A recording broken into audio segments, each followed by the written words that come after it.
Bismillahirrahmanirrahim. Assalamu alaikum all my dear friends and English literature aspirants. This is your host Samya Omar and you're watching MA English Part 1 and 2 Notes. Today I'm going to discuss the most important topic that many students have been asking me again and again, and that is how to learn quotes and important points. जी बहुत सारे students ने मुझसे बहुत दफ़ा पूछा है इस बारे में कि हम किस तरह से कोट्स याद करें और इम्पॉर्टेंट पॉइंट्स, क्योंकि जैसे एग्ज़ाम का वक्त करीब आता है तो बहुत सारे स्टूडेंट्स ये कंप्लेन करते हैं कि हमारे माइंड्स में कुछ भी नहीं रहा, वी आर ब्लैंक और हमें कुछ भी नहीं आता. So firstly I want to tell you to remain focus throughout the course of your study, और रिविज़न बहुत ज़्यादा ज़रूरी है. The first tip I am going to discuss about remembering the key points and memorizing important keywords is to make a quote book. Quote book वो होती है जिसमें आप तमाम इम्पॉर्टेंट पॉइंट्स और की पॉइंट्स लिख सकते हैं, और इसमें आप कोट्स भी लिख सकते हैं. मैंने कोट्स की अलग बुक बनाई थी जब मैंने मास्टर्स किया था, और मैंने की पॉइंट्स और कीवर्ड्स की एक अलग बुक बनाई हुई थी. तो जब एग्ज़ाम्स करीब आए तो मेरे लिए बहुत ईजी हो गया कि मैं उनको रिवाइज़ करूँ और अच्छी से याद करूं. ये आप देख सकते हैं वॉल पे एक कोट लिखा हुआ है स्क्रीन पे, let the beauty we love be what we do. आपको पता है कोई भी चीज़ आपके सामने हो, लाइक ऑन द वॉल या just in front of you, जहाँ पे आप ज़्यादातर बैठ के टाइम गुजारते हैं पढ़ाई के दौरान, तो एक ऐसी वॉल जो बिल्कुल आपके सामने हो और उस पर कोई कोट लिखा हो, तो it's very easy to memorise it. It becomes much easier for you. तो बेहतर यही होगा कि आप कोट्स को लिखें on a page and just place it in front of you, जहाँ पे आप ज़्यादातर अपना वक्त गुजारते हैं, ताकि आप वहाँ पे बैठ के कोट याद कर सकें और गुज़रते हुए या आते जाते भी आप उसको पढ़ सकते हैं. So that will help you to memorise the quote. Next step that I want to give is to make a quote wall. यहाँ पे आप देख सकते हैं स्क्रीन पे इंस्पिरेशनल स्टफ़ हेयर लिखा हुआ है और नीचे स्टिकी नोट्स पे कोट्स दिए गए हैं जो कि वॉल पे लगाए गए हैं. ये वॉल कहीं भी हो सकती है, लाइक सम कॉर्नर और any place of your room, या जहाँ भी आप ज़्यादा टाइम बैठते हैं. सो अगर किचन में आपका ज़्यादा टाइम गुजरता है, if you are a married woman और आप कुकिंग में टाइम स्पेंड करती हैं ज़्यादा, तो you can place it on some cabinets, या फ्रिज पे भी प्लेस किया जा सकता है, माइक्रोवेव, एनीवेयर. सो ये बहुत इम्पॉर्टेंट टिप है और ये मेरी पर्सनल एक्सपीरियंस की हुई है कि जब भी आप इस तरह वॉल पे प्लेस करते हैं और वहाँ पे थोड़ी देर भी रिवीजन करते हैं डेली, आप इवन 15 to 20 मिनट्स भी अगर ये सारे कोर्स रिवाइज़ करें रिलेटिंग टू इंग्लिश लिटरेचर, तो ये आपको कभी भी नहीं भूलेंगे और आपको मेमोराइज़ करने में बहुत आसानी होगी. So this is the most important tip. Highlighters, जी हाइलाइटर्स का इस्तेमाल ज़रूर करें. ये तो मैं स्टार्ट में कहती हूँ कि जब आप MA इंग्लिश का कोर्स शुरू करें या BS इंग्लिश का, तो you should keep highlighters with you, ताकि आप अपनी बुक्स पे कोट्स को, इम्पॉर्टेंट पॉइंट्स को और की पॉइंट्स को हाईलाइट कर सकें.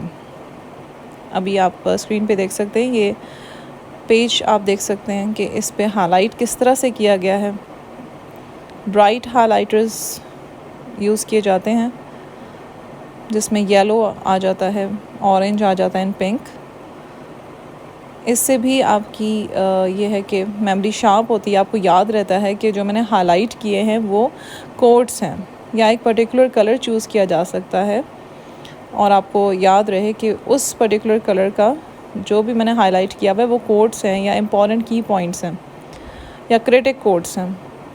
Next I want to tell you about re write and revise. जी स्टूडेंट्स के लिए बहुत ज़्यादा ज़रूरी है कि वो री राइट करें और रिवाइज़ करें. बार बार लिखने से एक चीज़ जहन नशीन हो जाती है. तो कोट्स के बारे में स्पेशली मैं कहूँगी, कोट्स बहुत ज़्यादा मिक्सअप होते हैं, स्पेशली जब पेपर्स नज़दीक आ रहे हों, और क्रिटिक कोट्स तो बिल्कुल ही याद नहीं रहते एग्ज़ाम्स में. So it's better to choose one author, या एक बुक आप उठा लीजिए और उसके कोट्स जो हैं आप एक जगह लिख लीजिए. At a time 3 to 4 quotes choose करें और उनको बार बार लिखें, उनको रिवाइज़ करें.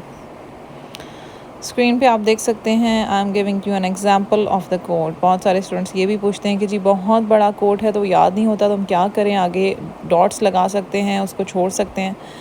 यस, आप इस तरह कर सकते हैं, लेकिन you have to write at least 2 lines और उसके बाद आप कंटिन्यूटी का साइन दे सकते हैं.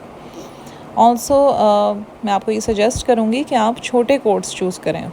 जितना शॉर्ट होगा कोट उतना ईज़िली मेमोराइज भी होगा और उसके जो वर्ड्स हैं उनको आप एनालाइज कर सकते हैं और आपको याद रह सकता है कि इस जगह पे मैंने ये कोट यूज़ करना है। So it should be very relevant to the question as well. Students, another most important tip is to make a guess, that is to uplist all important keywords from key points and learn them by heart. जी बहुत ज़रूरी है कि आप list बनाएं तमाम important keywords की point से और उनको बहुत अच्छे से याद करें। Repetition, repetition, repetition.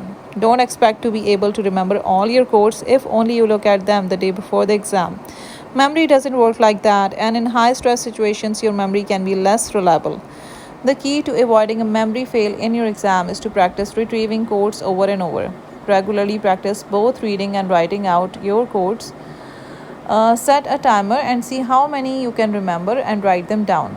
This will help you work out which codes you need to spend more time studying.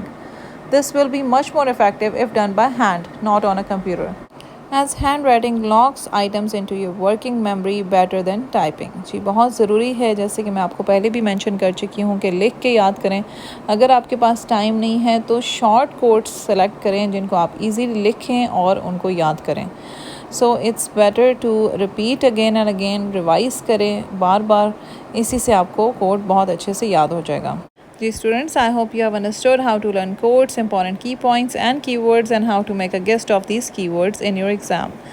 Inshallah, I'll be covering more important topics in my upcoming videos. If you have any sort of questions and queries, you're most welcome to comment below. I'll be glad to answer you all. Till then, students, this is your host Samia Umar signing off from M English Part 1 and 2 Notes. Don't forget to like my video and also subscribe my channel for more informative and quality notes videos. Also press the bell icon for notifications so that you don't miss any video. Take care and Allah Hafiz.